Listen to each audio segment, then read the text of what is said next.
Heyo! Hello. Hello.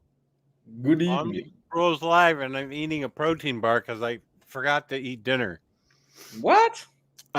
Yeah, I know. I had an amazingly crazy day. I had to be out of the house like 6 times today. It was awful. I'm OmniDog. I know. I'm OmniDog. This is my buddy Lou, Comics Guide. How are you? Hello. Hello. Yeah, I had to go to the dentist. Then I had to go to the pain doctor. Then I had to go to my regular doctor. Wow. Then I had to go to the grocery store and hardware store because we think we might have mice. I had to get mouse traps. No. And peanut butter. We've done this before in the other house. Oh, I got a whole family of little guys. It was sad, but we found them we found the evidence in the kitchen, and I cannot let that stand. I'm sorry. Oh, no. I'm sorry, little guys, but this is not your home. Oh, man. This is our home.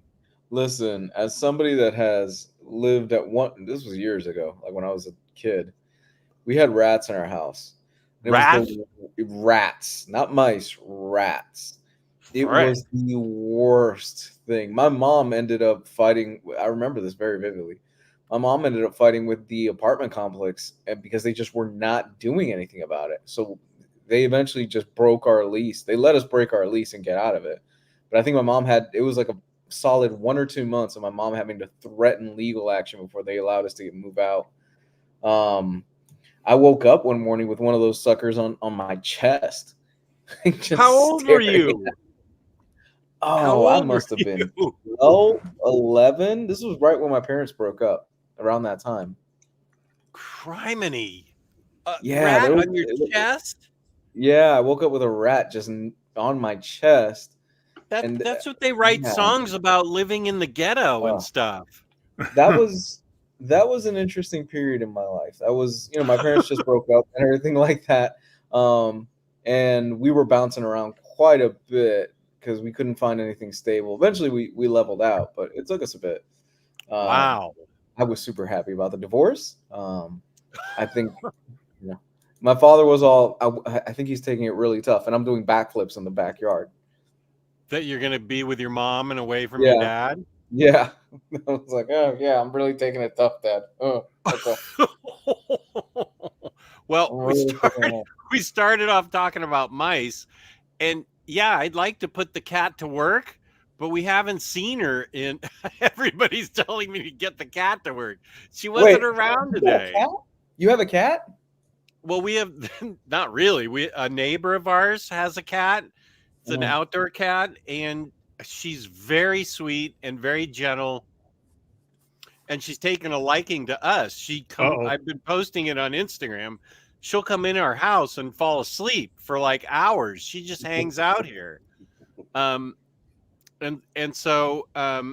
yeah, Captain, you're 100% right. Fortunately, the mice are in the kitchen and not in the comic room. So they're just infecting our food, not our comics that I know of. That stuff spreads, so watch out. Yeah. So wait, I lost my train of thought. Oh, Lily the cat. Yeah, she's very gentle. I post pictures of her on Instagram all the time.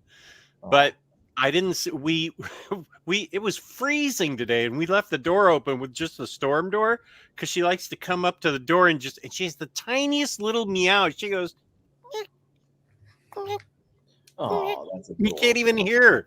Or she comes to the back door. One time she came up through the side window. We let her through the side window where we were eating, and she jumped up and came in through the window. But she's a cat. I don't know. She's not predictable. I don't. If I could get her to stay the night, she would take care of the problem.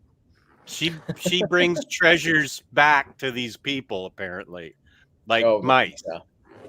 Yeah. How many are you expecting? You thinking you got a family? How many at this dinner party? How many am I expecting? How many Well, are you expecting at the dinner party?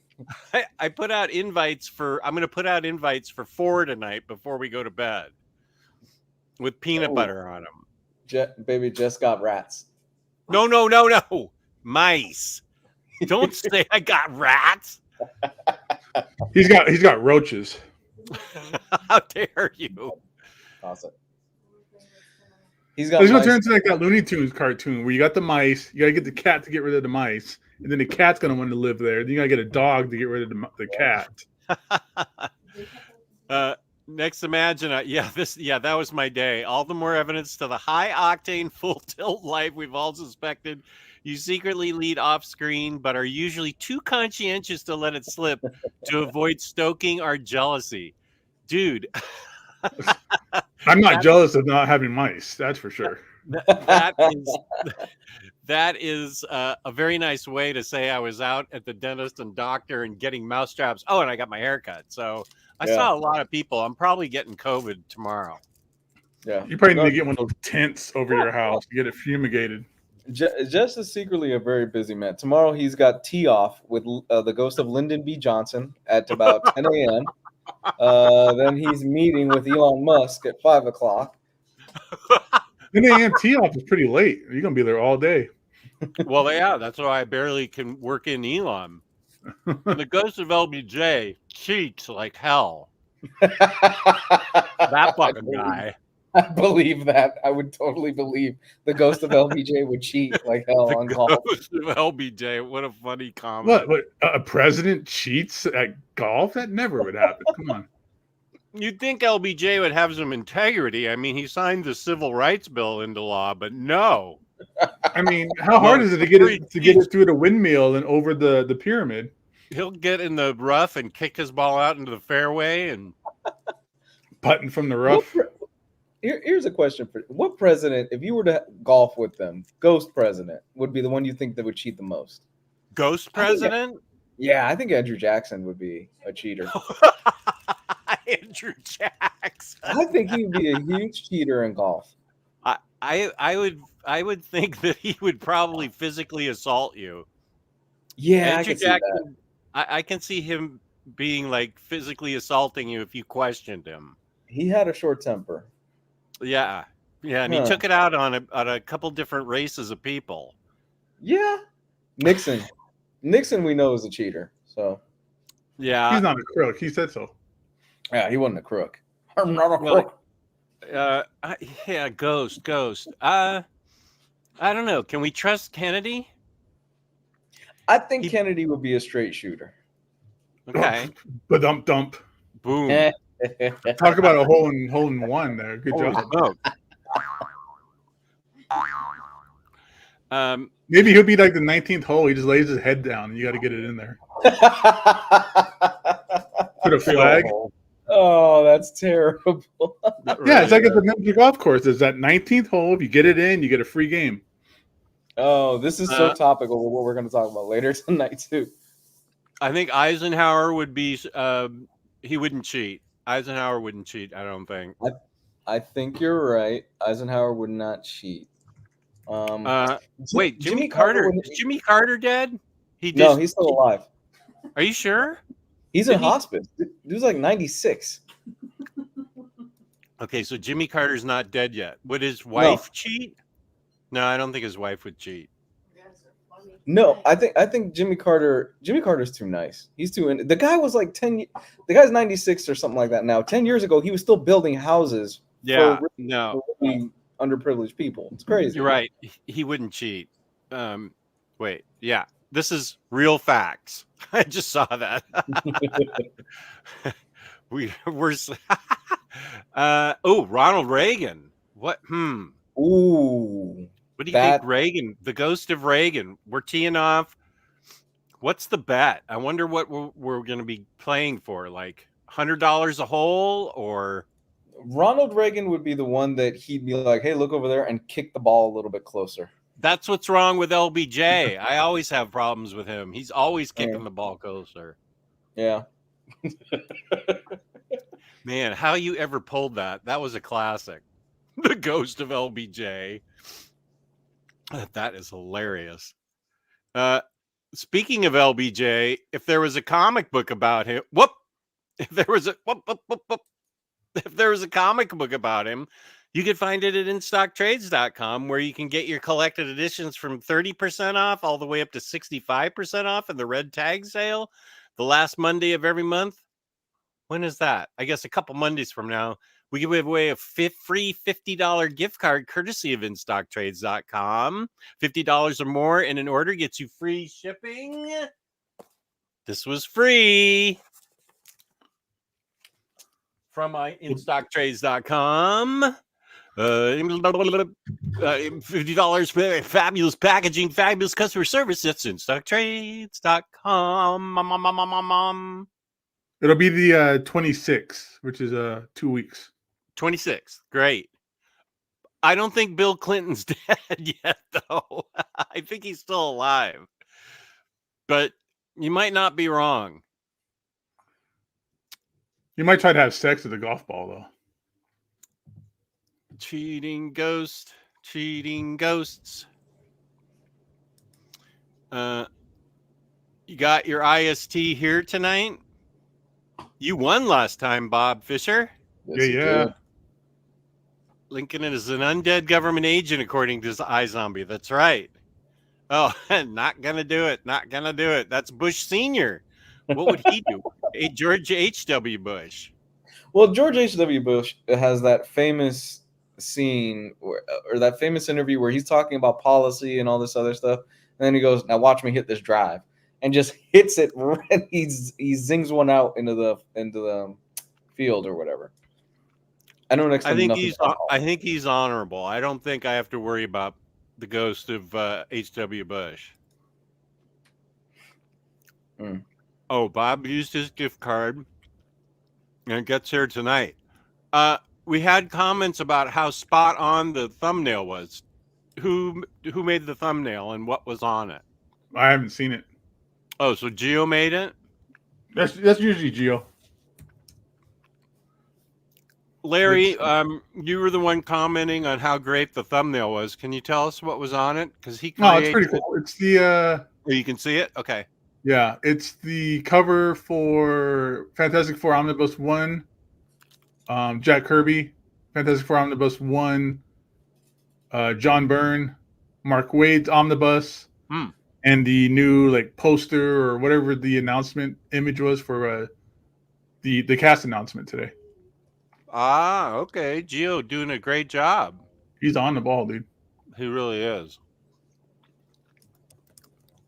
Quoting myself, and the thumbnail nailed the 3 greatest FF runs. Larry. Hickman's run wasn't on there, so I'm not sure about all that. That's my number 1 Hickman run, but I understand if people like other things better. But Larry was the first one to say that Alex Ross Full Circle should have had FF51 in it, and the newly announced deluxe special edition Super Sons of Alex Ross for Full Circle does have 51 in there. Oh, does it? I just read about the extended version of Full Circle. That it has 51. And what are I read it and I didn't understand all of it because there were a couple other issues that we should have read, like 121 and 122 or something, because of the other element in it. The Negative Man. Right. When did that happen? I want to say you're right. I want to say it's in the 120s. Yeah, I think those should have been included too. That would have helped my reading experience.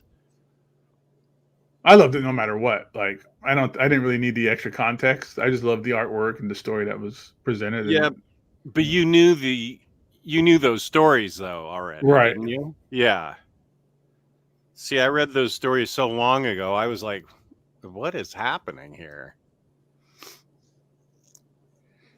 Jake, nicely done, buddy, for your birthday. Woo! And Doc Elevator's here. So we had the Fantastic Four cast announcement for the movie. Cast announcement today. You know what? who I don't know anybody in the cast besides Pedro Pascal.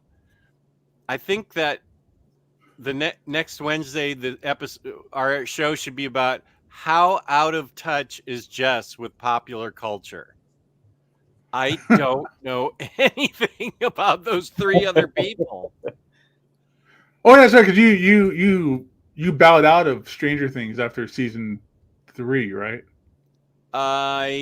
I'm going to go back. I only watched 2 episodes of it. I do see. I don't even know who Vanessa Kirby is. Is she Jack Kirby's daughter? Her? I don't know No. who she is either. The only movie I know her from, I haven't seen it, is the most recent Mission Impossible. Oh, okay. So there's a lot of stuff here with this image that at first glance a lot of people were just like, man, that's awesome casting. But there's some things here that really give away what could possibly be the time period of this. Let's start off obviously with the casting announcement. We've got Pedro Pascal is Mr. Reed Richards. I don't know off the top. I can't remember off the top of my head any of the other of the names of the other actors and actress. Well, she's Vanessa Kirby, and the guy in the chair, is he from The Bear? Who's the guy from The Bear that you like? He's in he's the Thing. Yeah, he's gonna be playing the Thing. Yeah, okay. Yeah. So it's Joseph Quinn. That's Johnny Storm, the guy in the middle, sitting in the chair backwards. Ebon Moss Barackren, yeah, is the guy that's going to play Ben Grimm, the Thing, and then Vanessa Kirby and Pedro Pascal. I gotta say, this cast I think is fucking perfect. The odd man out for me with this cast is, weirdly enough, Pedro Pascal.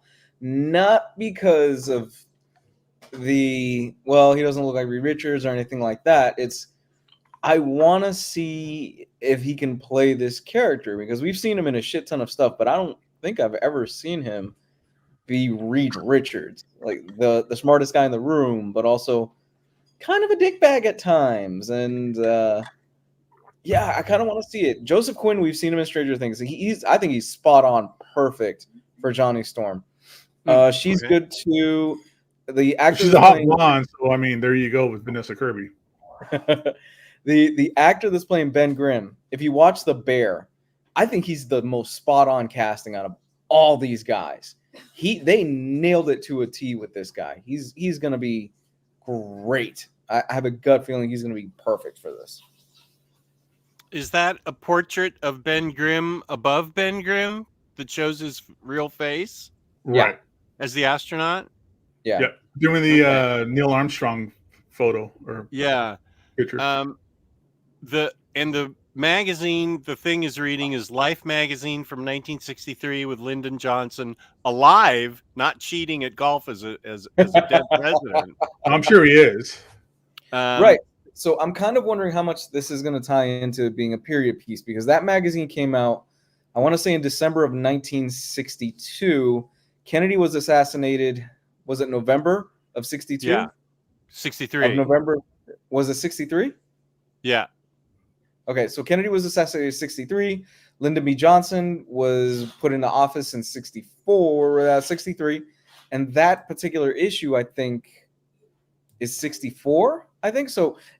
I'm guessing this is going to be in the 60s. Or at least some portion of it. 63. I think it was maybe December of 63. Yeah. Life came out monthly. Time came out weekly. That's one thing I'm in touch with. I'm not in touch with current popular culture, but I remember magazines from the 60s and 70s. So that Life magazine's December 13th, 1963. Yeah. 1963. Okay. And the Beatles, I Want to Hold Your Hand. The Beatles first came to America in 64, and their big hit was I Want to Hold Your Hand. So this is February 64, right. This is kind of playing up on that as well, I think.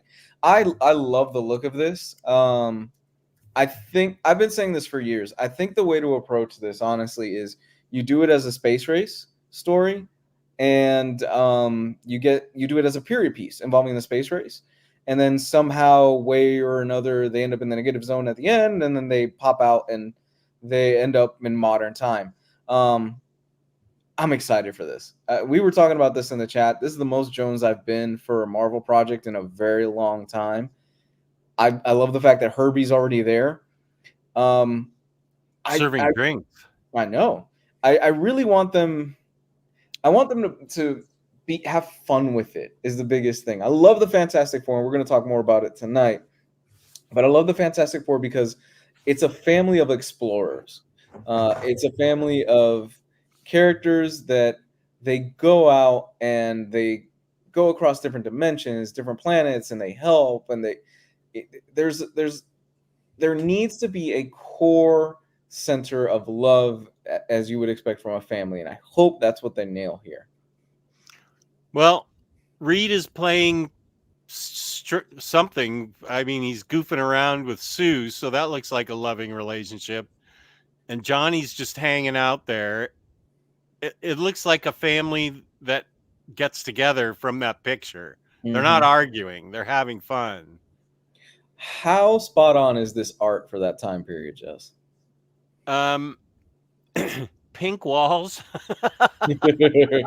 Not sure about the pink walls and the blue curtains, but but the furniture and the background piece, like the that two drawer desk little thing behind Reed, Johnny's chair, those chairs they're sitting in, those are right on. And then they got those crappy window shades, those pull window shades there. So yeah, it looks good. And the fake plant in the house behind Ben, that was popular back then. Yeah. I see some people in the chat discussing the age gap. Now, Pedro is 48. She is 36. There is a bit of an age gap there, and I do kind of wish Pedro was a bit younger. I mean, if they're going to have him around for a while, I would assume maybe 10 years at most, but I think it works. I think it works because I've always pictured Reed as a little bit older than Sue anyway. He was. It was kind of creepy older, so it's pretty spot on. Oh, he was always creepy. Well, he always did have that silver in his temples. Yeah. So, he first met Sue when she was like not a little girl, but like, a young woman, and he was already like in his 30s, exploring and already graduated college and things like that. Well, as an older man, let me just say I don't think it's creepy to marry a 12 years younger. No, not at all. Not at all. But like it creepy in the fact that when he first met her, he was like in his 30s and she was like a teenager. Okay, that's fair. So you're hoping that they start in the 60s, explore and turn into their stretchy, invisible selves, and then appear in the current MCU. And after they appear in the MCU, is that where the movie really starts? Like the first third is 1963 and going into the negative zone or wherever they go to change, and they come back through a wormhole and it's 1999 or 2023 or whatever. And do you think that's the bulk of the movie, that they are in modern times getting used to it, like Captain America? Yeah. Well, yeah, that's actually, instead of doing the space thing, they could just be explorers of the negative zone. And that's where they get their powers from, and they pop up on the other side. Huh. Well, I'd be curious because it's supposed to be Galactus and Silver Surfer as like the villains. Have they said that, or is it just? It hasn't been announced, but it's been like the same group of rumors that this casting has been a part of for like the last year. Yeah, I feel like this casting has been known pretty much for about a year now. But it was just other than Pedro Pascal, he's been like a new addition within the last handful of months. But yeah, it's never been officially confirmed until now. Pedro was apparently the odd man out. He was because of his schedule is so insane right now. but apparently they made it where he had to drop out of 1 or 2 projects in order to do this. So we'll see what happens. I'm very excited for this. Isn't he doing Last of Us Part 2 and Mandalorian? One of those shows, he will not be around for much for the second season. Apparently, Mandalorian, he's just going to be like doing like the voiceover. Yeah, which has kind of been apparently like how it mostly was in season 2. I think that was the majority of last season, wasn't it? Is that they said he did just came in, did the voiceover, and there was an actor in the suit. Oh, I haven't seen season 3 yet, so I'm behind on everything. I really think next Wednesday should be how little does Jess know about current pop culture. I'll be like 0 for 100 on your questions. How do you feel if these are the suits? I doubt they will be, but they look good to me. Yeah, I kind of dig them. I haven't been the craziest fan of a lot of the Marvel suits. It's all plated stuff, and I don't know. I kind of like this look. Well,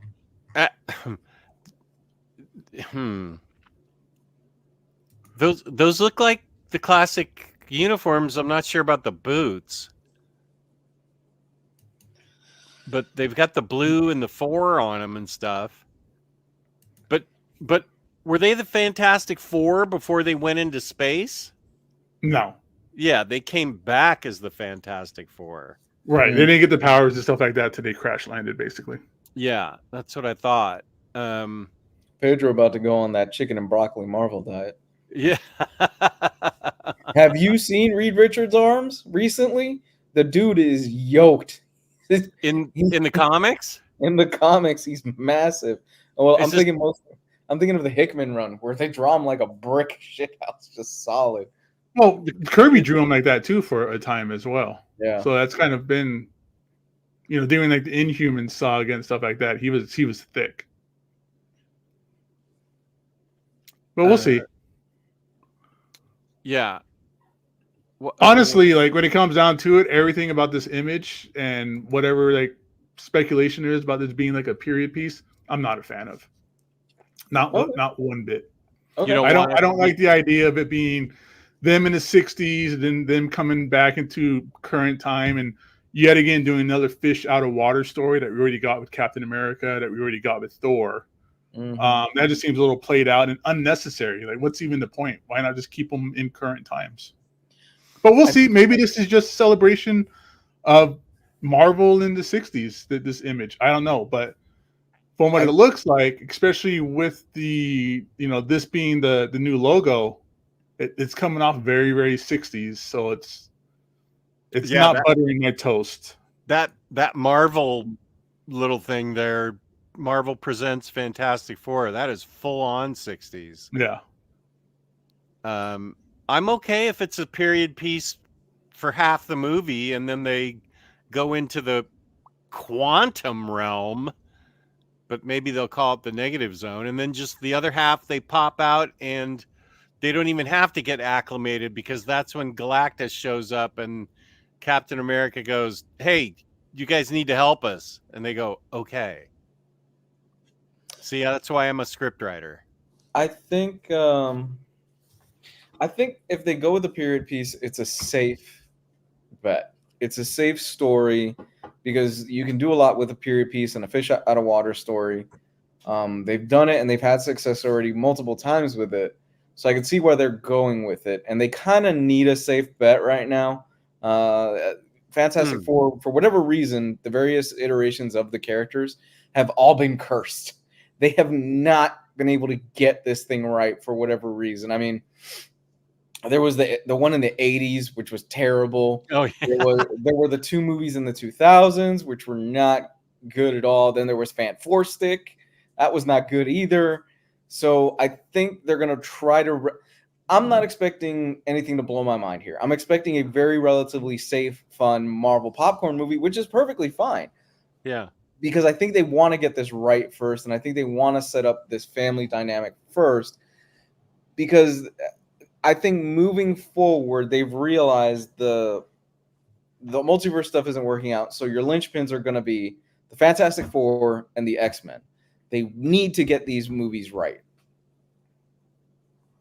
Because I just don't see a point of making it in the 60s and then bringing it into the future. It's just, I don't see where the story elements, what enhances the story with them being in the 60s first. Well, it shows how they get their powers. They can still get their powers at current time. I mean, so did every other Marvel character, for the most part. Well, that's true. That's true. I think it'll be fun. I like the 60s aesthetic because I think it'll be fun. We've already seen several characters in the 60s. You could tie it back into the origins of S.H.I.E.L.D. with Peggy Carter. You could tie it back into the original Ant-Man and stuff like that. So there is a history of being in that time period. So I think they're going to tie that in if they go this route. And it makes sense within the context of them being explorers. Eventually we know they're going to end up in modern day. They have to, right? Because you got to have these characters at a certain point be with the other Avengers and stuff like that. So if they stay in the 60s, then Reed's going to be 80 by the time they get it to. But that none of that was ever. That's not Fantastic Four at all. Like none of that. That's not the origin of the Fantastic Four. They didn't come from the 60s and step into the negative zone and come out in the 2020s. Well, none of that. Again, none of that really is adding to any of the story elements. I would feel like. Okay, that's fair. We'll see what happens. That's fair. But they've changed the origins of these characters so much. The Guardians of the Galaxy did not have even close to the similar origins, right, with the exception of Rocket Raccoon, of the original characters. So they're going to take free liberty with this stuff. They might look at it as like, some of this stuff is a little dated. We want to modernize it up a little bit, which some of the more diehard fans, I think, won't like it as much. So overall, though, I am excited for this project. I want to see them nail this right, and I think they've got a good, solid foundation with the cast here. It's just about the source material. Will the source material be good, or will they drop the ball again like other studios have done 1,000 times? I really will not. Right. No, I think you're 100% right. They're going to put everything they can into this to making this really boss and fun. And will the kids be there? Maybe she shows up in a mid-credit scene pregnant, and that's pregnant in negative zone, like in the comics. And then and then the cliffhanger is the kids grown up. Well, not grown up, in like ages 6 and 10. If Dr. Doom is the main villain in this movie, let's just say Dr. Doom is who it is, then they could explore the relationship between Valeria and Dr. Doom in the second one, where I love that relationship between Valeria and Uncle Doom. It's so odd and interesting to me. I'm going to make it. I think Dr. Doom will not be in this movie. I think if he is, it's a post-credit. But I don't think he's going to be the villain, simply because he's been the villain in the last few iterations. Oh, he has? I never even saw those. Every movie has been Dr. Doom. Yeah, I thought every movie was Galactus. No. It was only in the last one. No, the last one was every movie was Dr. Doom. Oh, really? Yeah. Okay. Yeah, I think they're going to want to try something different. I think they're, which is why I jokingly have been saying, "Fuck, man, go have fun with it. Do Diablo. Do Muerto, or do have fun. Red Ghost. Yeah. Do the Wizard. Mole Man. If they want to do Mole Man and do a callback to the original issue number 1. Introduce the Inhumans and give Geo his Inhumans Omni. And that's the thing. They kind of have to answer, if they were around in the 60s, where were they during literally all this other stuff that's happened in the MCU? It could be that they just got their powers currently, right? It doesn't have to be explained. It doesn't have to be explained why they're not around. It could be like they just got their powers at this one certain point in time, like current time. Like But they there's landed in current time with their powers. No, like it just happened. Like same with like Spider-Man. You know, Spider-Man got his powers in the 1960s, right? But for the Fantastic Four or anybody else, it could still all be told in current time. Yeah. They can get their powers right now. Like, why Yeah. does it matter that they weren't around? They weren't around because they didn't have their powers yet, and they do it now. well, Now they go up into space, or they yeah. tinker with something and they go through the negative zone and get powers, or whatever the case might be. It can all still be current. Just because the Fantastic Four was the first Marvel characters doesn't mean that they have to be the first ones in the MCU and figure out a way why they weren't around the whole time. It could just be like everything still happened, invasion of New York, the snap, all of that, whatever. Here we are, current time now, phase 5, phase 6. They go into space and get their powers and come down.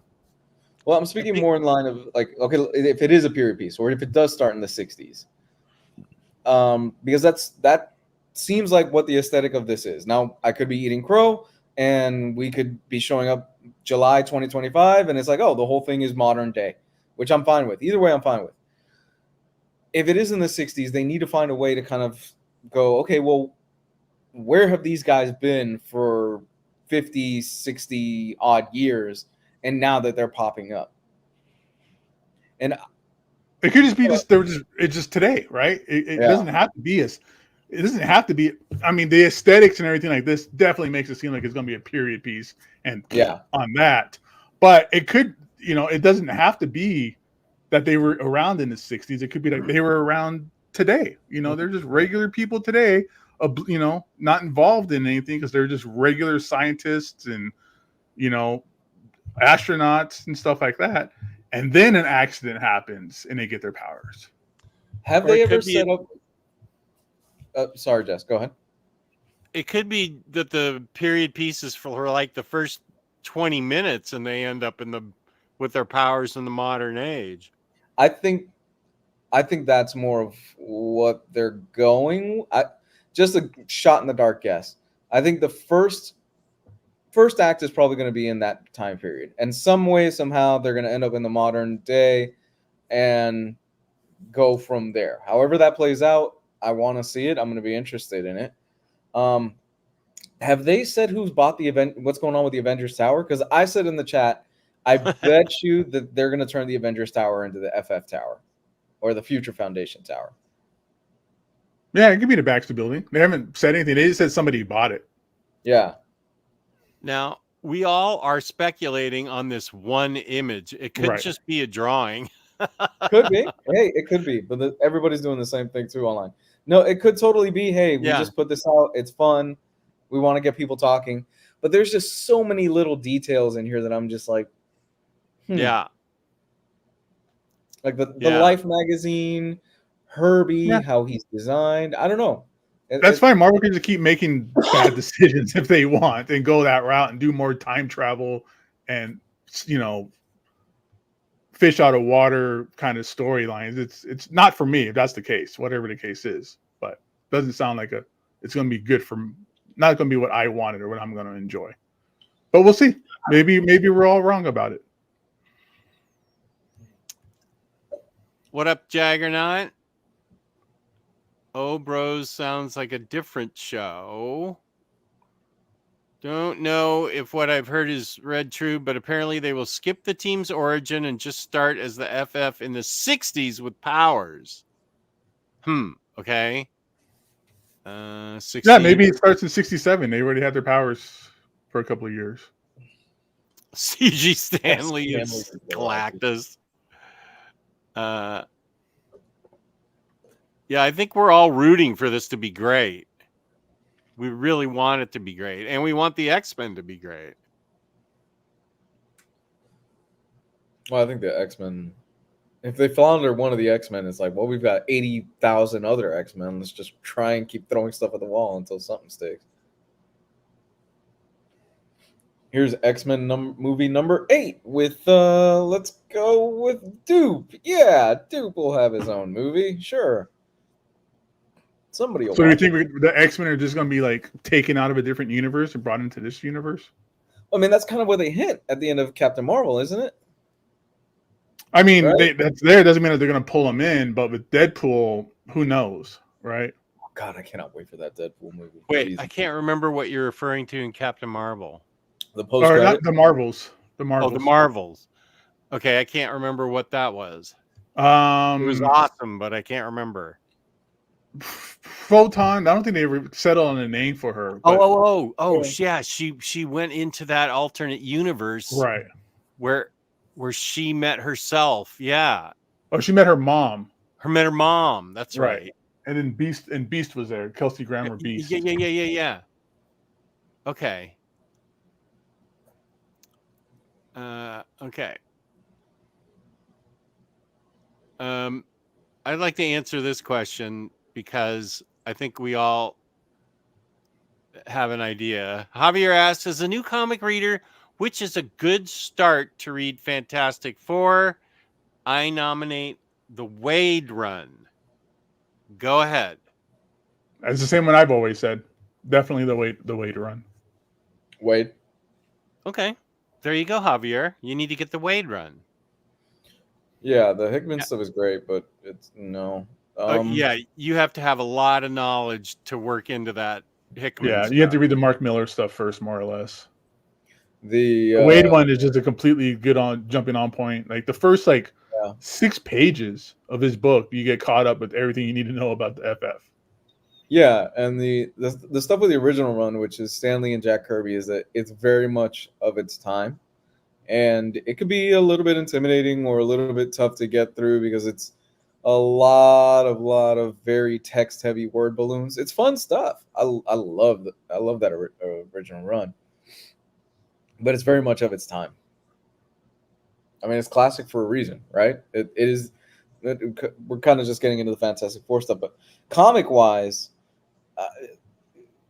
The Fantastic Four is the foundation and the bedrock of the Marvel Comics universe, and it is where everything kind of stems out of there. That it's one of the most important comics ever created. It's one of the most important runs ever created.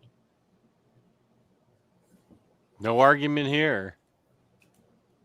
Captain says Kevin Feige said 2 years ago that FF won't be an origin story.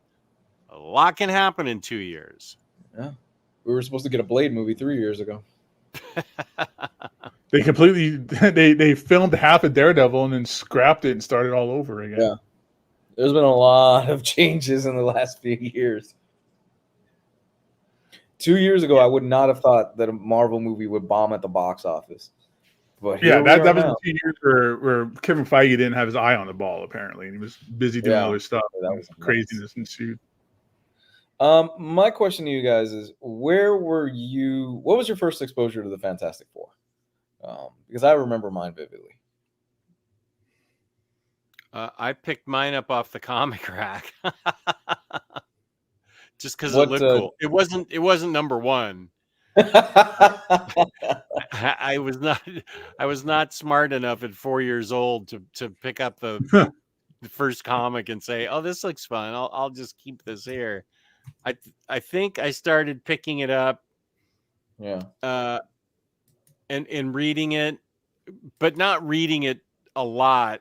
I think the Galactus Silver Surfer era is when I started pulling that. And then I don't know. I mean, I've read all those Fantastic Four books and know them, the Stanley Jack Kirby stuff, and know them reasonably well. But I just remember pulling stuff off the comic rack, I don't know, 1966, and looking at it. When did you find it, Lou? So for me, the Fantastic Four, I learned about it from the 90s cartoon. Like a lot of stuff, because I was born in 89. So for me, my first exposure was the 90s cartoon, along with Hulk, along with Batman, the animated series, and all that stuff. And fun fact, I did not actually like them at first. I did not like those cartoons at first because I was so invested in the other stuff that I'm like, yeah, Fantastic Four, this sounds kind of lame. But I ended up watching a few of those episodes, and I was like, wow, It's actually kind of fun. Who's this Thing character? Who's this Ben Grimm character? It wasn't until Jesus, when did the Jack Kirby, not Jack Kirby, it wasn't until that first Fantastic Four omnibus came out that I dove into the back issues and dove into the back catalog and read all that stuff and found out, man, this stuff is amazing. This stuff is great. And you hear things about Jack Kirby's art and there's so much hype around it and stuff like that. And the thing is with me with the Fantastic Four is his art starts out really good. But the further along you get into the series and you start getting into the Galactus story and all that, oh my God, it just gets better. He gets better and better as he goes through that run. I remember his art really improves. Like later on when he starts really having a problem with Stan, he starts doing like his page has been, instead of being like 10, 12 panels, end up being like 4 panels. So you get just huge amounts of artwork, like huge like pieces of art at that point. Yeah, you're right. He definitely does improve. He hits his stride. I mean, he basically was writing the book too, but he really hits his stride like during that Inhumans era. I feel like I first found the Fantastic Four, like it was on TV. It wasn't the 90s cartoon. It was reruns of like the old 70, I think it was 78. The series that had Herbie in it. And you got like a really weird like Magneto in it. Galactus was like, it was like the original like green colored Galactus, like the green and purple.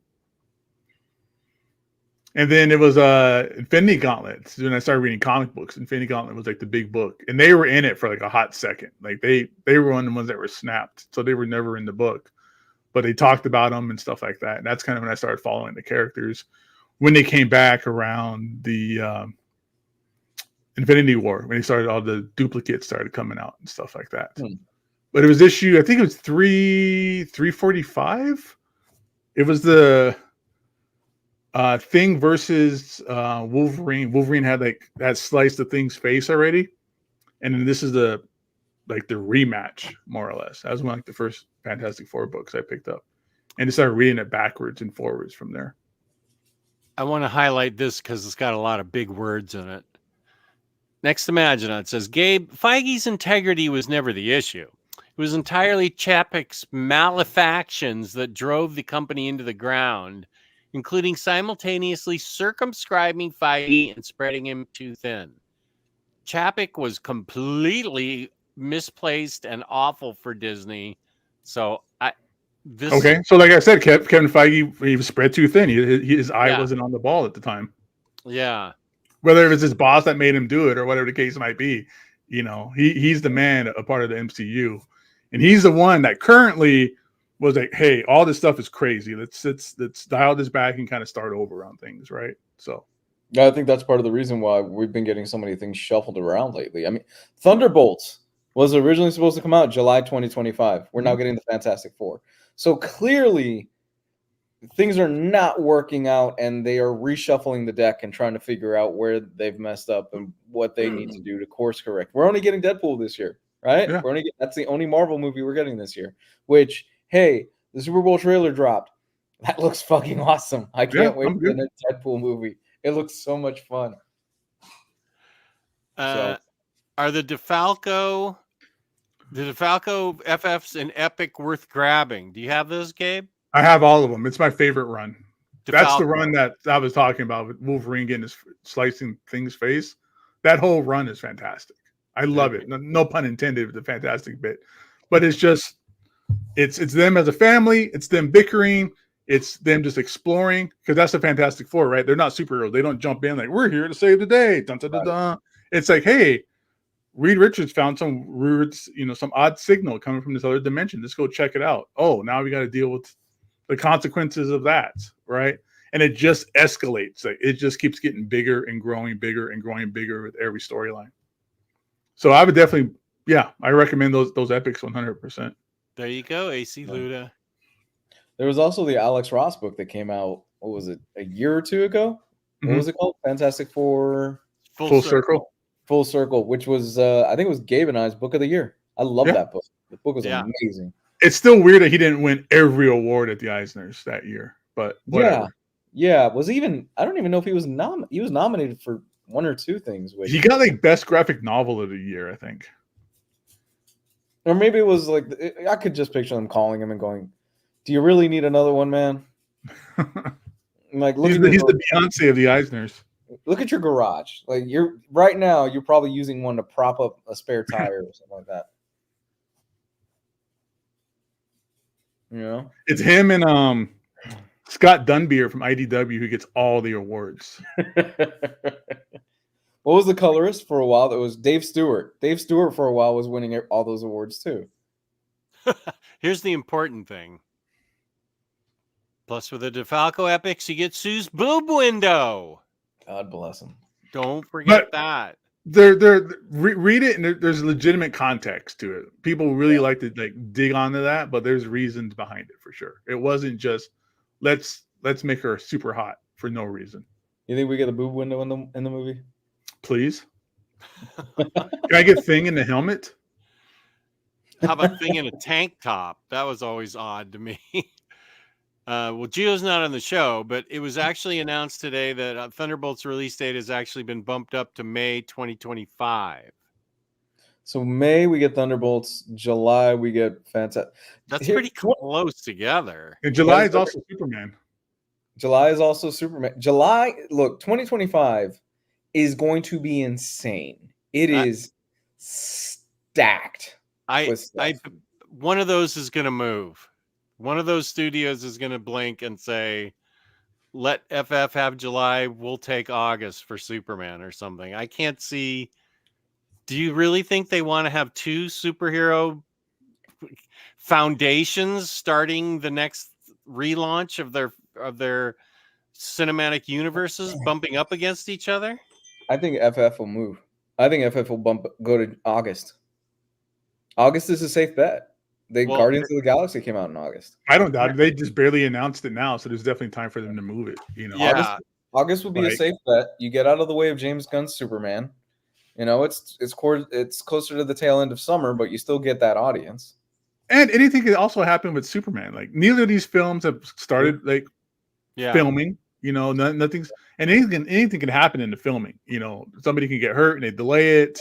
True. You know, reshoots. You know, Superman. CGI situations. Who knows, right? Superman starts next week. So I'm kind of surprised, and they've been in pre-production with this thing for a while. I'm kind of surprised that they're now just going, yep, we've got a cast. So that means that they must be starting pre-production into this pretty soon, within the next few months. I don't know. This guy Yeah, I'm not sure when they're going to start shooting. You know, hopefully soon, because they really dragged out this casting announcement. I think it was Pedro. I think they just could not lock down Pedro Pascal for his schedule. I think it was just a Reed Richards role in general, because it was Adam Driver for a hot minute. No, there's a lot of different rumors of people being Reed, right? John Krasinski, you know, which what a loss if we don't get that. But either way, it seemed like that Reed Richards role was the one kind of really holding things up. Because Homeboy from The Bear, Vanessa Kirby, Homeboy from Stranger Things, like I said, they were rumored to have been cast like at least 6 months ago. Mm. We just kind of made this announcement kind of like, oh, okay, well, all right, well, I guess it's confirmed. We all there was no surprise. Like it wasn't like, oh, curveball, you know, it really is John Krasinski, or you know, whatever the case is. Now I'm going to see what's going on with the villains. If it is Galactus and Silver Surfer, who are they going to get to that? The rumor of it being like a female Silver Surfer, let's see if that happens or not. So, you know, there's still some other things to kind of look forward to.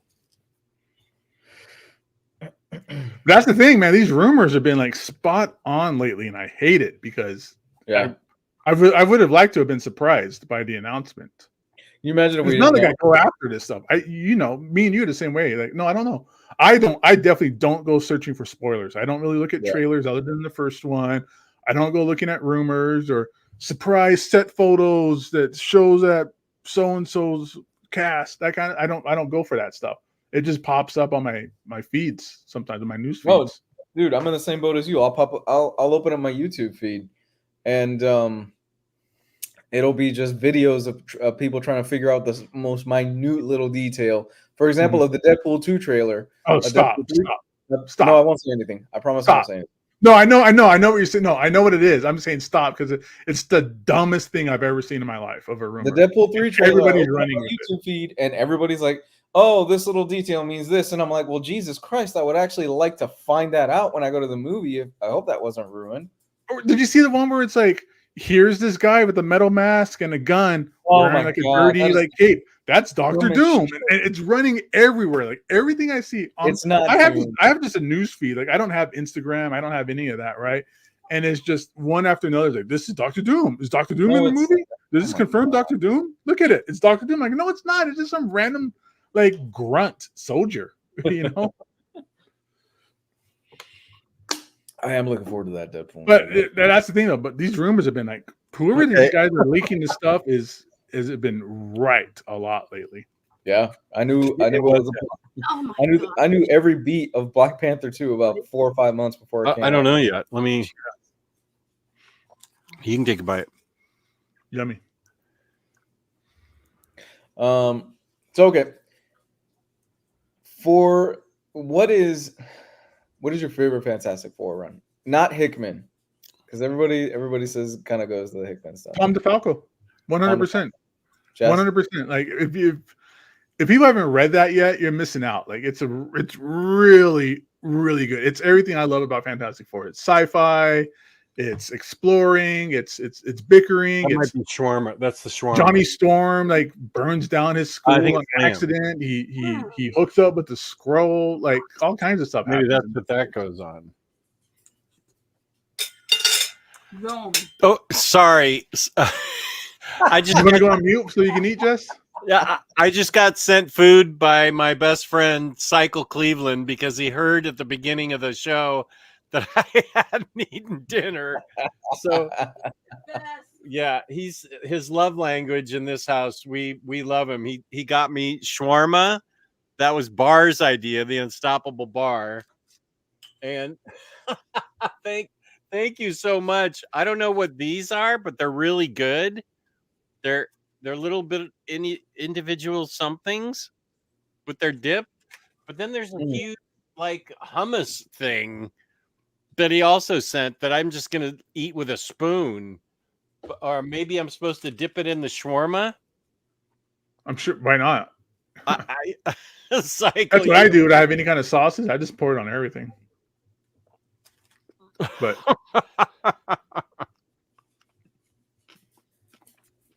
what about you, Lou? What's your favorite run? I'm not.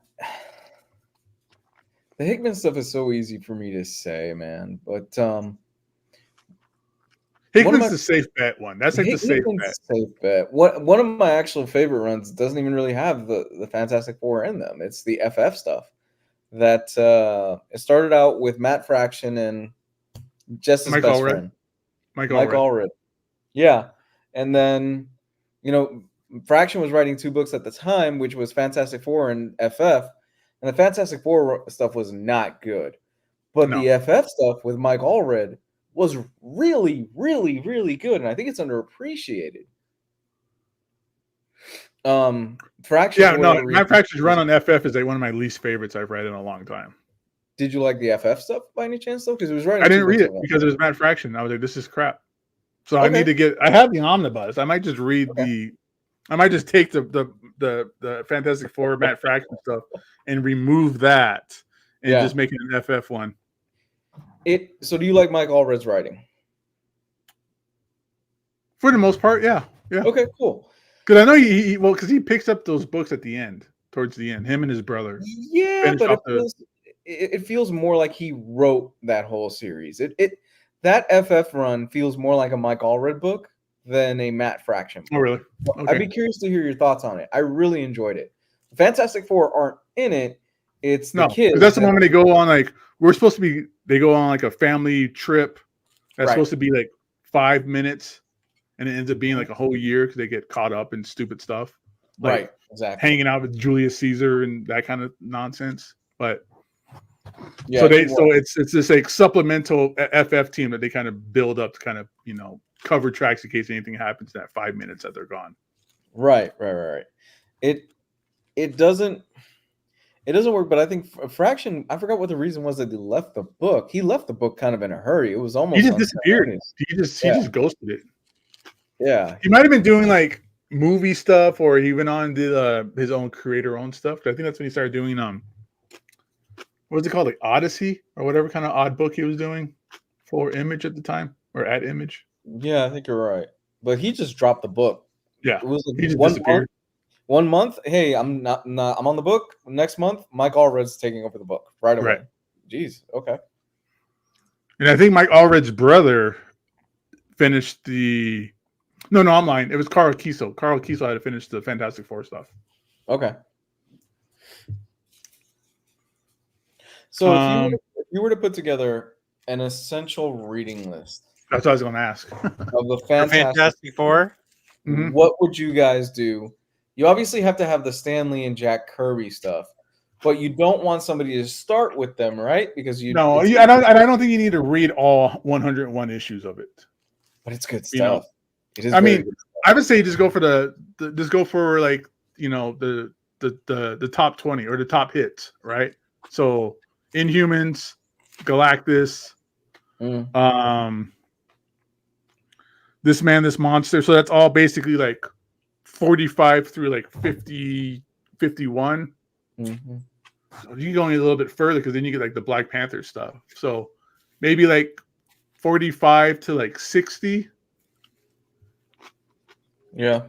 Because then after that, it just kind of becomes kind of redundant. It's like, oh, it's another, Dr. Doom. It's another like this. It's another that kind of thing.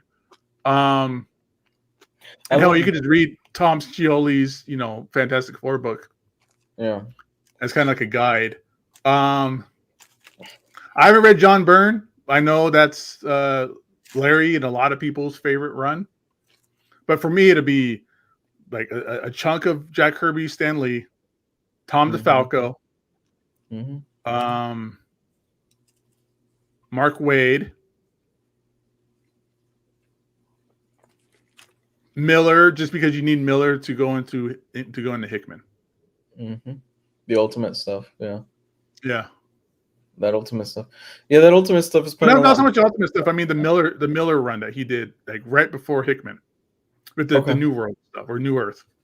Okay. Because that's what we were saying earlier, is you can't start with Hickman because you need some context, and that context is in the Miller run with was it Brian Hitch? Yeah. For me, I'm gonna give you a basic guide. I agree with you guys that I don't think that Stan Lee and Jack Kirby stuff is necessarily essential, but I do think it's fun, and I do think if you really want to get the origins of the Fantastic Four and the origins of the Marvel Comics universe, you would want to dive into that and read some of that stuff. You do Byrne, like everybody else says, Wade. I'm going to pretty much just copy what you're saying. Yeah, Byrne, Wade. Then you do the Millar stuff because, Hickman. A few, and you got, what? Once you get through even a little bit of that stuff, I'm going to recommend you pick up that Alex Ross Full Circle book because it's so good. And once you finish all that, and if you're still hankering for some good stuff, go pick up those trades, or was there I think there might have been even like a mini omnibus or a hardcover collection of the Mike Allred FF stuff. Not the Matt Fraction Fantastic Four. There's a distinct difference between the two. There's Matt Fraction Fantastic Four and Matt Fraction and Mike Allred FF. You want the FF stuff. Yeah. Well, that's not Fantastic Four, though. That's like Medusa, one of Johnny's ex-girlfriends in a Thing suit, Ant-Man. I can't think of the fourth character. The only thing that concerns me about recommending Hickman for Avengers is I feel that should be read in the context of the entire run leading up to Secret Wars, and I don't know that I would recommend Hickman's Fantastic Four by itself. I feel like I enjoyed it more as in context of Hickman's Avengers, Hickman's Fantastic Four, Secret Warriors, the Ultimates book that's coming out, the Shield books, and make it a big run right up through Secret Wars. So I feel like Fantastic Four helps push that story along. Do you think it can be read alone by itself and be good for a new person? I think so. I read it recently, like just I pulled out the complete collections and read it recently, and it works as a complete story. Other than like you might maybe even Wikipedia or YouTube, like the Miller stuff, just to get the idea of the New World or the New Earth context of things. But like what you said, Jess, I agree. If somebody read the Hickman stuff, like, wow, this is awesome. Like, I want more. His Avengers, New Avengers, leading up into Secret War is just basically the continuation. His final run on Fantastic Four. Yeah, it ties up a lot of that stuff. You could read the Hickman stuff, walk away, and be satisfied. But if you're like, man, I need more, then you go into that because it's a big, huge, broad story, of course, and a lot of it has to do with Captain America and Iron Man. But towards the middle of that, it becomes just the end of his Fantastic Four.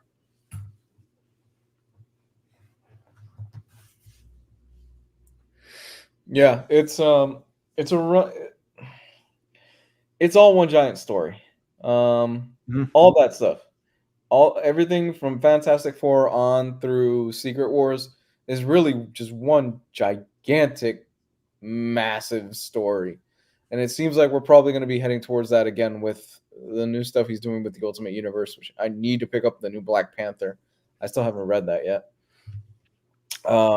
Those are all supposed to be awesome. I've read nothing but every single one of those new issues written by him are just supposed to be A-level stuff. A+ writing, concept.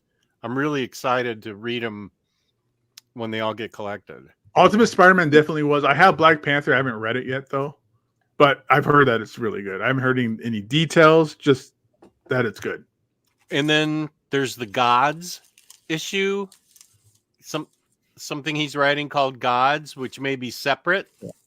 Yeah, that's in the 616 stuff, I believe. Okay. Oh, okay. So there's the Ultimate Universe, and then the 616 is going to be the Gods thing. Okay. Right.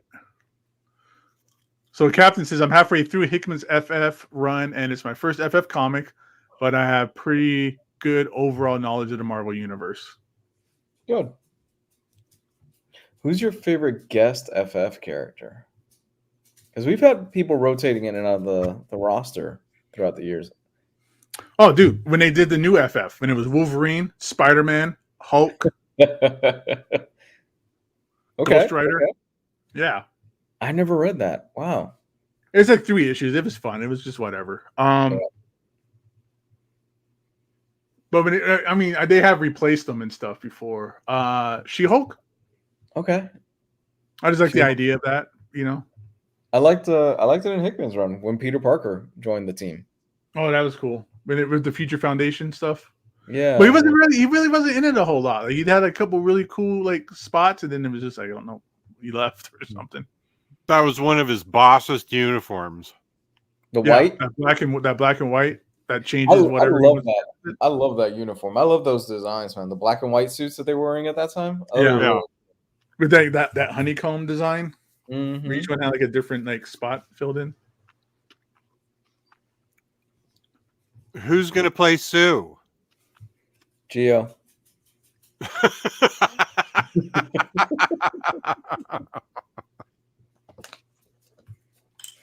Does that mean Omar is Herbie?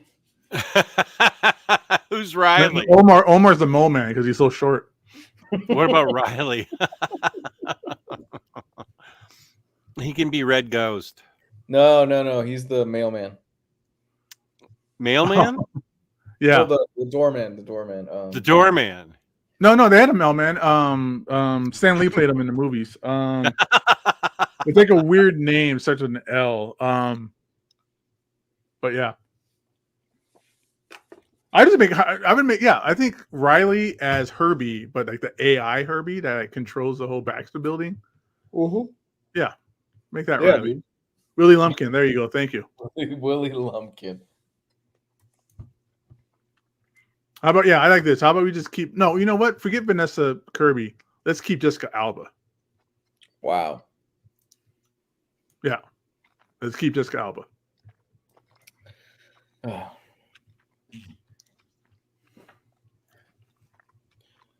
Oh my God, this food is so good. Shawarma has chopped pickles in it. So we've talked about a lot of comics. Where can they find these comics tonight, guys? Anyone? No? There we go. Right here. InStockTrades.com, where you can get your collected editions from 30 up to 65% off. And the red tag sale. Always deals of the week. Don't forget your 2% loyalty code. Last Monday of every month, we give away a free IST gift card worth $50. $50 or more in an order gets you free shipping in the United States. Fabulous customer service, fabulous packaging. That's InStockTrades.com. Yeah.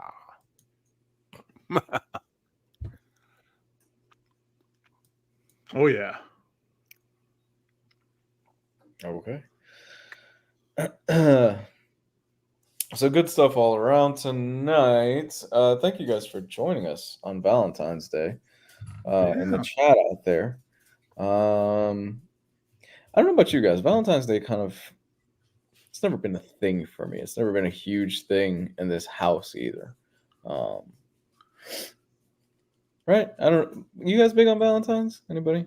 I mean, we do fun stuff for the kids, but like me and the wife, not so much. Like, yeah, same. I mean, I give her like flowers and like sentimental gifts throughout on a regular basis, anyways. Same. I kind of see the Valentine's Day thing as kind of a waste of money and resources a lot of times and everything like that. I did the flowers thing. I got my wife a bread maker, which she is torturing me with. I wondered if we were. Wow, way to play yourself there, Lou. Oh, I shot myself in the fucking foot with that one. But it's worked out. She loves it. It's just I shot myself in the foot with that. So, fatty liver update. I am now down 10 pounds. I feel great. Yay. Wow. Yeah, I feel good. I feel much better. Yeah. Keep it up, dude. I hate my life. But I do feel better. No. It was a much needed diet change. Honest to God, I needed to change some things. So I do feel better. I have made up my mind that my cheat meals is Friday night because we're around it's usually the wife and I, we're kind of chilling. And even by a cheat meal, it's nothing crazy. I'm not going out and like scarfing down a whole fucking pizza or anything like that. No. But I'm doing no carb pretty much. So I'll have. So for example, this Friday night, I'm planning to like make a burrito with a whole wheat wrap. And that's just going to be chicken, lettuce, tomato, a little bit of guac, and some salsa that I'm going to make at home with no sugar to it. So it's not even so much as a cheat meal. It's just working around it right now, man. Just got to work around it. Usually I'll do like sushi, as like a cheat. But I do sushi that doesn't have like any sauces on it, right? It's really just it's literally just fish and rice, right? With some vegetables, maybe, Do you do soy? You don't do the spicy mayo or nothing like that, dude? No, I don't. It's not even about the diet. I just don't like sauce a lot on stuff like that, Because that stuff will get you. Because that sauce will have a lot of sugar in it, and it'll drag me down, and I'll feel like garbage afterwards. So I'm just not a big sauce guy. Yeah. I'm kind of nervous as to when, because this is now a permanent thing. Because I've been told that once you get it once, it's like you could easily get it again. So this has now become just trying to work it in and figure out what my new diet is going to look like moving forward. I'm a little bit hesitant once I start reintroducing certain things back in and how it's going to fuck up my stomach, because I'm pretty sure once you eat clean for however long I have to get rid of this, and I'm going to go, you know what? I'm gonna have that Chinese food tonight. I'm gonna be a mess. Probably. You're gonna learn your lesson, dude. You're gonna learn your lesson. You're gonna find out when you have your first burger. That's what happened. You had to go through this a few years ago, Jess. Yeah. And I'm eating clean now, except for what Cycle Cleveland sent me tonight. Hello, fatty liver 2.0. But yeah, and you become incredibly sensitive to carbs once you start eating just like plants and proteins. I had a burger a couple weeks ago, and it tasted great, but I was miserable for the rest of the day. Really miserable. Yeah, that processed bread is going to mess you up. That's why I do rice if I want some carbs, because it's not processed. It's not it's not really like too much of a glucose kind of standard. Like if you get like a burger or a sandwich or something like that where the bread's processed and has all kinds of whatever in it, I just go basic carbs. Vegetables, you get some carbs from veggies or rice. Yeah. That's why William Lee is like, isn't sushi healthy? How's that a cheat meal? It's the rice. It's not about eating the junkiest stuff you can on a cheat meal. It's about if Lou is doing low carb or no carb, it's introducing that rice into your system is the cheat. Yeah.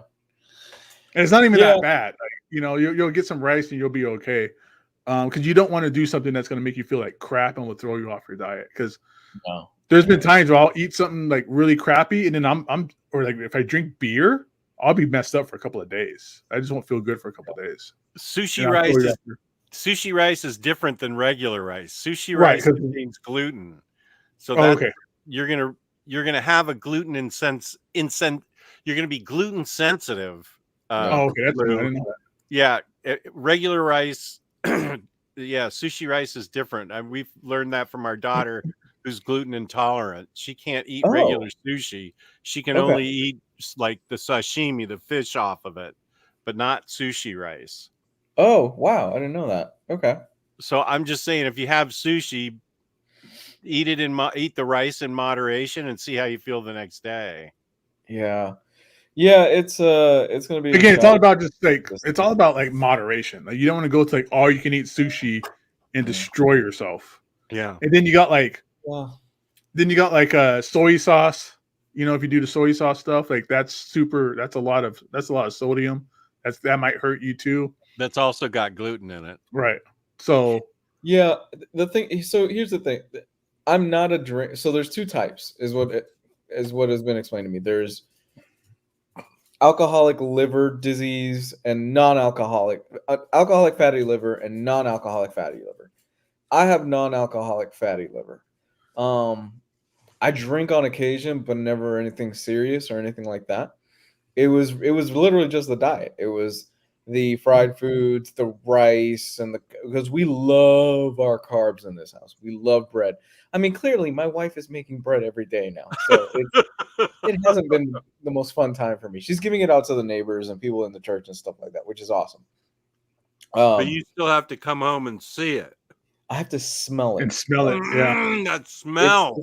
The sight is not what gets me. It's all right, whatever, but to come home to the house filled with delicious baked goods, and I can't have any of it.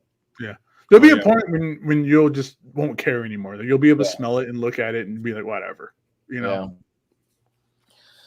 Yeah, so it's been my life has literally been just chicken, eggs, fish, and vegetables and fruits for the last 2 weeks. That works. I feel better. That's the best thing. Yeah. I feel a lot better. I get most of my carbs from like a banana or something like that. I try to limit how much I have. Yeah, no, like I say, get the carbs from your fruit and veggies, Yeah. Or there's going to be those times where you're like, oh, I just really need something, a regular bowl of rice, like a little bit of rice, just kind of get you something in your stomach sometimes. Oddly enough, not oddly enough, the most motivation I found was thinking and talking to Matt Miranda. Because I'm like, if Matt Miranda can lose a whole person basically in weight, yep, I can drop these 20 pounds that this doctor wants me to get rid of. For those of you that don't know, how did Matt do it? Matt Miranda's a longtime friend of ours. And I talk to him almost daily through Facebook Messenger and stuff like that. Matt, I keep forgetting what number he was. Matt was pushing into the high 300s at one point, I think, something like that, almost 4. Gabe, you met him when he was at his biggest, and now Matt is a completely different person. It's insane the transformation this dude has done. Yeah, he saved his life. He added 100%. Years to his life for sure. 100%. And the life he has now is much more fun. Absolutely. He looks happier. Yeah. I talk to the guy every day. He looks happier. Yeah. He seems happier. And even like with him and with you, Lou, once you get to that point where your metabolism kind of, gets back up to snuff and your liver's back together, you can enjoy some shitty food and be like, whatever about it. Your body just processes it out and you go back to normal, Yeah. Yeah. It was honestly. So to give even more context, the whole reason why I started this whole thing, because I haven't been to the doctor in 6 years, up until about 2-3 weeks ago. Right. And I had woken up one night and I could not breathe for whatever reason it was. That's right. I think I mentioned this in the chat. So I could not physically breathe. I woke up, I shot out of bed, and I just could not get my air for about 20 seconds. And we had thought it might have been sleep apnea, but I'm not a snorer, and I've never had problems with that before. So my wife, through me going, I don't want to go to the doctor, she's like, no, you're fucking going to the doctor. And I was like, okay, I'm gonna go to the doctor. Happy wife, happy life, right? And the doctor runs all my results. I get the blood work back and stuff like that, and he's like, you have this going on and this going on, and you have a fatty liver. We're going to send you to do an ultrasound. I said, fuck. Okay. And the thing is, for my whole life, I've had a pretty clean bill of health, despite the fact I did a lot of stupid shit in my 20s. So I've had a pretty clean bill of health. So this was kind of a sticker shock for me. And so they do the ultrasound, and I'm freaking the fuck out. And I'm like, please don't let it be cancer.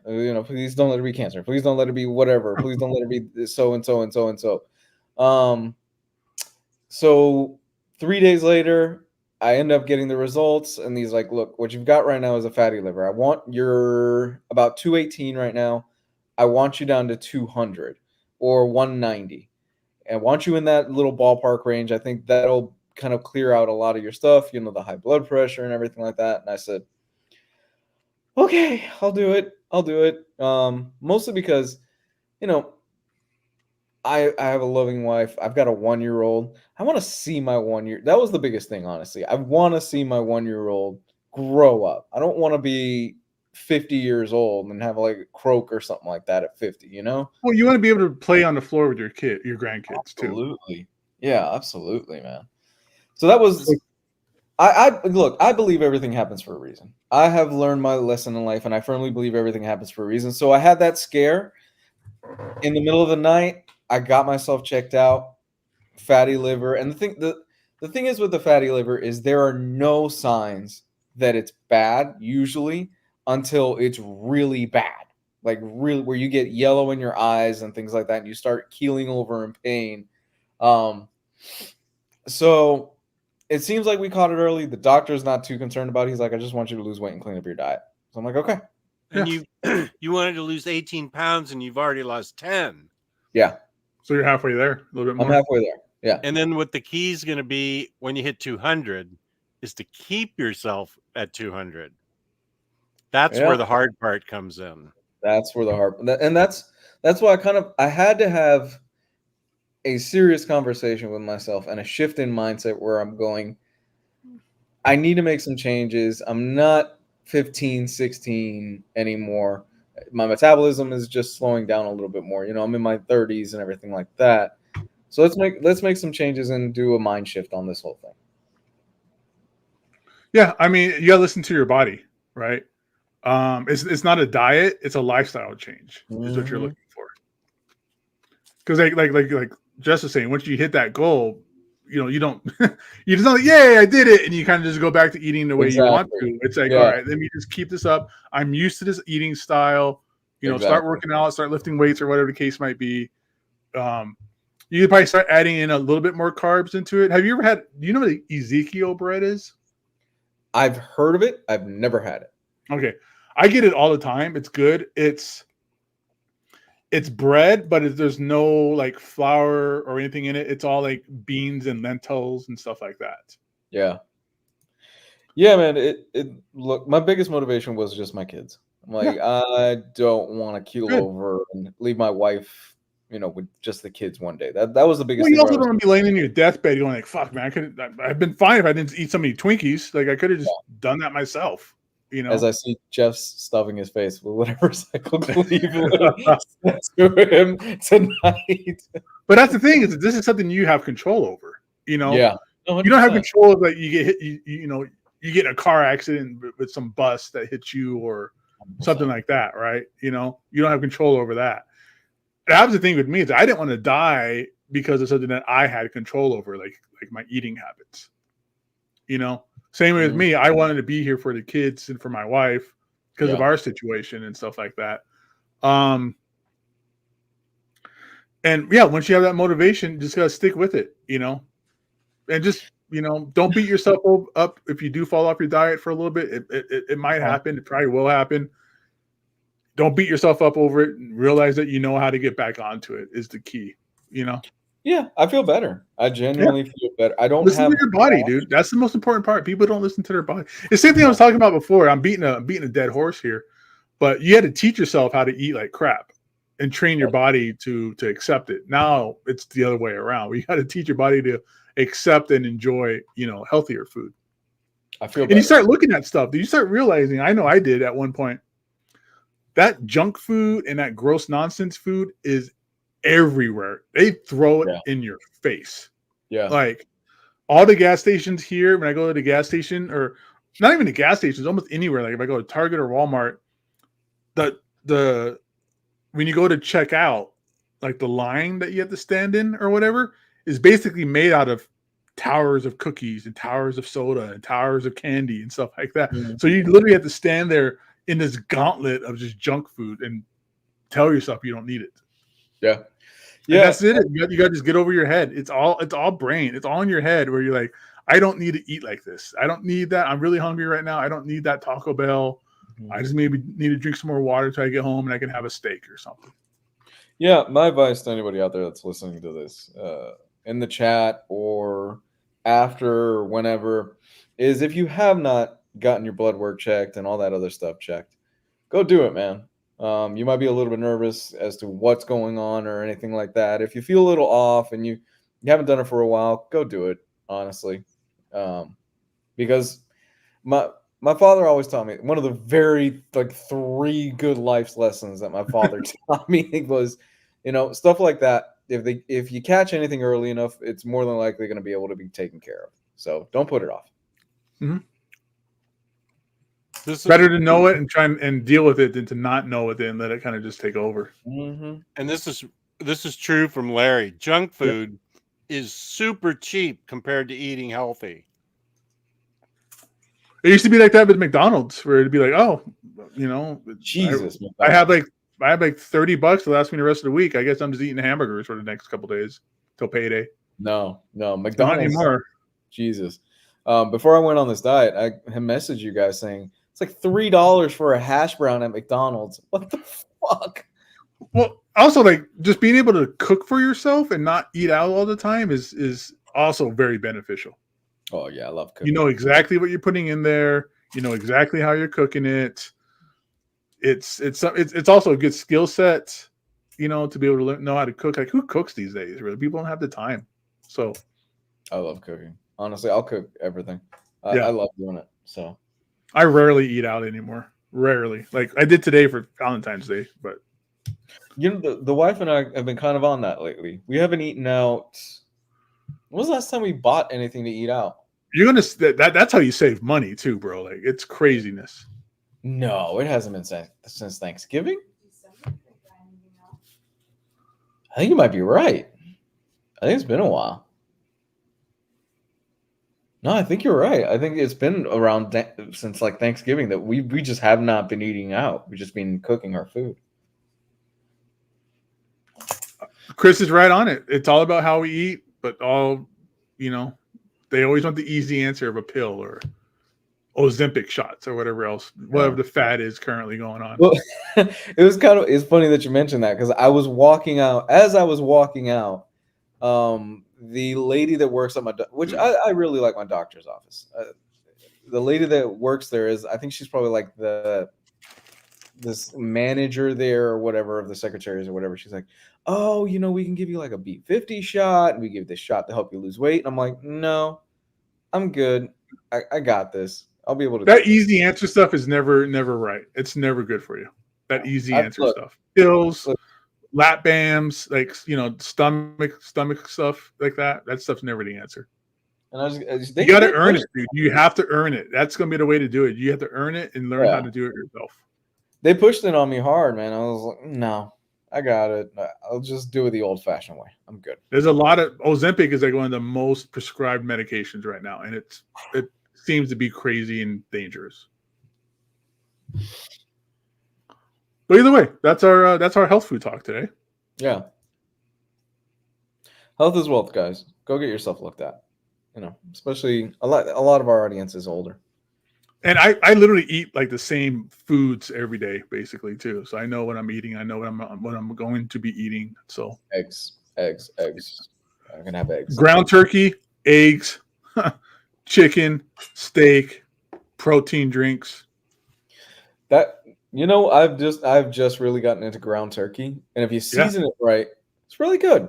It's actually really good. I go to Sam's Club and I get like a 2-pack of like ground turkey. Mm-hmm. And that's usually my breakfast is ground turkey and eggs. A solid breakfast.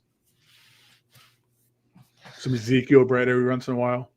Why don't you tell us, Jess, how's dinner tonight?